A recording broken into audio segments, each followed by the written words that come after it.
আজকের চলমান যে সংকট, রাজনৈতিক সংকট বা নানা সামাজিক সংকটেও নজরুল আমাদেরকে এখনো এত বেশি প্রাসঙ্গিক যে আমাদের এগিয়ে যাওয়া এবং যে কোনো ধরনের আমরা আগ্রাসনের মুখে এই আগ্রাসন থেকে মুক্ত হওয়ার সকল অঙ্গীকার এবং সংগ্রামকে এগিয়ে নেওয়ার জন্য নজরুলের গান, কবিতা, লেখা, প্রবন্ধ আমাদেরকে উদ্বুদ্ধ করে যাবে, আজীবন উদ্বুদ্ধ করে যাবে।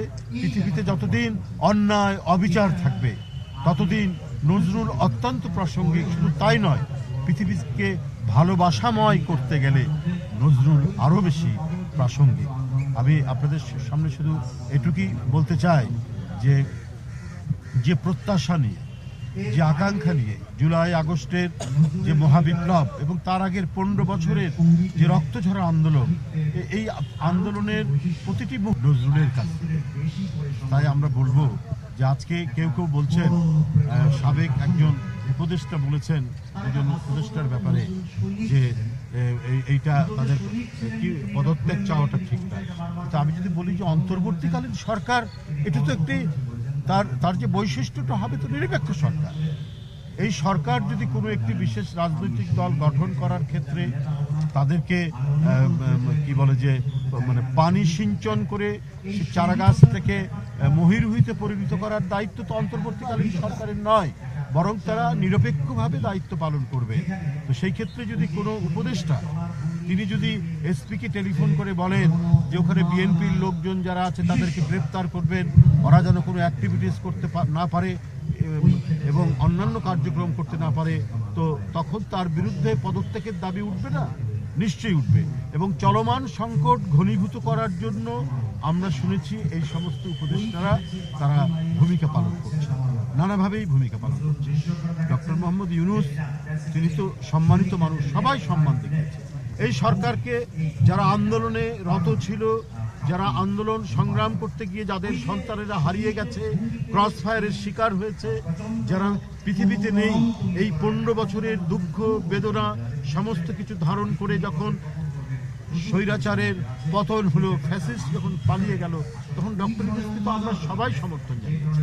কিন্তু এই সরকারের ভেতর থেকে যদি পার্টিজন দলমন্যতার আমরা যদি আভাস খুঁজে পাই, বৈশিষ্ট্য খুঁজে পাই, তো সেখানে তো আমাদের প্রতিবাদ করতেই হবে। কেন কুমিল্লার উপদেষ্টা, আমরা নিজেই, শুধু আমরা না, আপনি এলাকায় আপনি শুনবেন যে মুরাদনগর হচ্ছে সেই উপদেষ্টার বাড়ি, এবং তিনি এসপিকে ডেকে বলছেন যে এখানে বিএনপির লোকজন গ্রেপ্তার করার জন্য দাঁড়াতে না পারে। তো তাহলে তো শেখ হাসিনার আমলেরই পুনরাবৃত্তি হচ্ছে। আপনার সেখানকার যে এমপি ছিলেন, আগের এমপি এবং মন্ত্রী জনাব কায়কোবাদ সাহেব, তিনি বারবার রিং করে বলছেন যে আপনি কিছু বলেন, এটা কি ধরনের কথা? এখন তো মুক্ত পরিবেশ থাকবে, এখন তো শান্তিময় পরিবেশ থাকবে। এখন কেন সরকারের যারা পরিচালনার সাথে আছে তারা কেন এই ধরনের একদম পার্টিজান ভূমিকা, বিতর্কিত ভূমিকা পালন করবে? এই ধরনের ঘটনাগুলো বিভিন্ন জায়গায় আমরা দেখতে পাচ্ছি, আমরা প্রশাসনের বিভিন্ন ক্ষেত্রে দেখতে পাচ্ছি। কারণ দোসররা তো এখনো ভিতরে ঘাপটি মেরে আছে। সরকার যখন দেখে ওই দোসররা যখন দেখে যে সরকার বিএনপির প্রতি বৈরী, তখন ওরা আরো 10 লাভ দিয়ে বিএনপিকে দমন করার জন্য নানা ধরনের কলা কৌশল অবলম্বন করে। তো এইটা তো চাইনি। আমরা সবাই চেয়েছি যে এই অন্তর্বর্তীকালীন সরকার প্রয়োজনীয় যে সংস্কারগুলো সম্পন্ন করে, নিষ্পন্ন করে একটা অবাধ সুষ্ঠু নির্বাচন দেবে। এই নির্বাচনই তো আটকে রেখেছিল শেখ হাসিনা। এই নির্বাচনে ভোটাররা যেতে পারেনি, এটা নিয়েই তো আমাদের যত কথা, যত প্রতিবাদ, যত আন্দোলন। কারণ এই নির্বাচনকে একতরফা করার জন্য উনি সমস্ত প্রতিষ্ঠান ভেঙেছেন, তিনি নির্বাচন কমিশনের নিরপেক্ষতা ভঙ্গ করেছেন, তিনি আদালতকে নিজের আঁচলের মধ্যে বন্দী করে রেখেছিলেন। তো সেই পরিবেশ থেকে একটি মুক্ত পরিবেশ এবং সত্যিকার গণতন্ত্রের পরিবেশ ফেরানোর জন্যই তো আমাদের এই সংগ্রাম, আমাদের কি বলে যে আন্দোলন ছিল। তো তাহলে আপনার এই নির্বাচন নিয়ে গড়িমসি করা হচ্ছে কেন? এটা কি নির্বাচনের কথা বলা, নির্দিষ্ট সময়ের মধ্যে নির্বাচনের কথা বলা, এটা কি মহাপাপ? আজকে উপদেষ্টাদের কথা শুনে সেটা মনে হচ্ছে, এবং তারা নানাভাবেই বিভিন্ন মানুষকে দিয়ে এটা প্রভোগ করার চেষ্টা করছেন। কেন?